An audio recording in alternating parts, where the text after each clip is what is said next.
booloo naatal université bu Touba bànqaas bi féetewoo fële ci Italie tey jii nag ñu yebaloon délégation bu am solo mu ñëw ci dëkk bu sell bi di Touba ngir teewee njëmbatub garab bi nga xam ne booloo naatal université bu Touba commencé nañ ko lenn ci bâtiment yi nga xam ne jamono bii kat àgg nañ looy tax ñu yebal délégation bu am solo ca Serigne Ousmane Diop Taysir jiite ko ànd it ak Serigne Bara Gaye kii di Serigne Mbaye Niang nag féete fële ci diwaanu Italie moom itam di fa liggéey bu am solo ci kuréel gi di booloo naatal Touba waaye ànd ko it ak Serigne Serif Dieng moom itam nekk fële ca diwaanu Italie ak mboolem waa Italie gépp ñuy liggéey bu am solo ci kuréel gi di booloo naatal université bu Touba ak Serigne Mourtala Kane ak Serigne Mor Sànqe ñoom ñëpp nekk fële ca diwaanu Italie di fa liggéey bu am solo ci kuréel gi di booloo naatal Touba fas yéene jàpp nag bu baax a baax ci liggéeyub université bii nga xam ne Serigne Mountakha Mbacké Bassirou moo jox ndigal Serigne Moustapha ngir mu jiite kuréel gi di booloo naatal université bu Touba kuréel gi féete ca diwaan ak Italie kat ñoom xamle nañ bu baax a baax seen passif ne ñoom kat kenn du leen ci jiitu looluy tax nag ñu am taxawaay bu am solo ca diwaan ak Italie di ca liggéey bu am waaye di ca tàllal loxo bu baax mboolem ñi nga xam ne ñoo nekk ci diwaan ak Italie ñu ñëw ngir jàpp si ci liggéey bi nga xam ne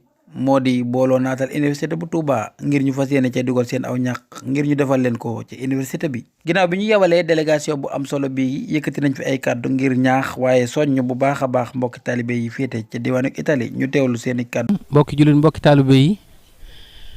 mbokki waa diaspora bi rawatina waa Italie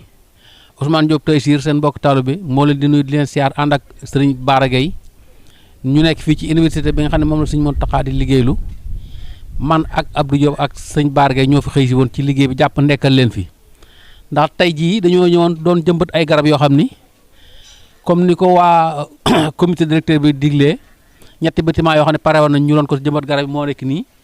ñetti garab yooyu ñetti bâtiment bi moom lañ doon jëmbat seen i garab xam ngeen ne daaw ñëwoon nañ leen fii doon leen won maanaam liggéey bi nga xam ne moom la sëñ Mountakha dénk sëñ Moustapha moom sëñ Abdou Khadir moom itam sëñ Moustapha tam dénk ko sëñ Mountakha moom sëñ Modou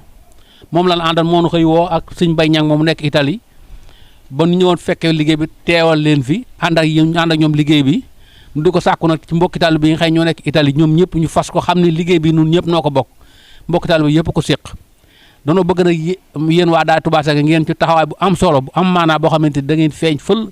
ndax liggéey bi kat boo xam ne ni képp koo xam ne feeñ nga ci du dool àq ba faaw kon nag yéen nañ leen yool boobu am nañ yaakaar tam di ngeen ci dox lu am solo kon loolu mooy la nga xamante ne indi loolu la. mbokki taaliba yi ñoo ngi leen di nuyu te nuyoo bi nag ñoo ngi ci gis sëñ Mountakha di ko ñaan mu yàgg fi loo te wér xam ne daal man li ma gis fi daal sëñ bi yéeme na ma xam naa ne lii daal yaakaar naa ne monde bi moom amu fi wax dëgg fa yàlla bâtiment yi toll nii bëgg a mat 30 bâtiment ci biir université bi te lépp di ñàkk murid ñàkk taaliba yi loolu moom yaakaar naa ne fu am ci monde bi gisuma ko fi kon moom booy ba liggéey bi ñu jéem ci fasaat bu baax a baax su yéene jëmbat ci def ci yéene ak fula ak fayda te xam ne liggéey bii kat du liggéey bu ndaw te yaakaar naa ne bu fa jaaree ba yàlla fi te ku ci feeñul moom yaakaar naa ne benn ngay waaye bii moom wax dëgg yàlla mi ngi dox ginnaaw mi ngi dox nag sëñ baa ngi koy doxal moom nañ ci jéem nu ñëm jëm cee jàpp rek ñoonu leen jaajëfal bu baax a baax nag xam naa moom kàddu yi daa mun dëkk waaye sant nañ baax a baax nag gërëm nañ baax a baax jàpp garab ñoo ngi jëmbal bâtiment bu noppare dañ ko jëmbati garab bu benn noppee ñu def ko noonu defoon nañ hôpital ba ak jàkka ja ak ñetti bâtiment yi pare bi nga xam ne Touba Ca Kanam ak bu sëñ Abdou Lahad bi yeneen bâtiment yi fi ci lañ nekk nii bu fi jóge waatee bu yeneen noppi waatee dañu defaat ko noonu rek kon noonu la leen jaajëfal te di leen sant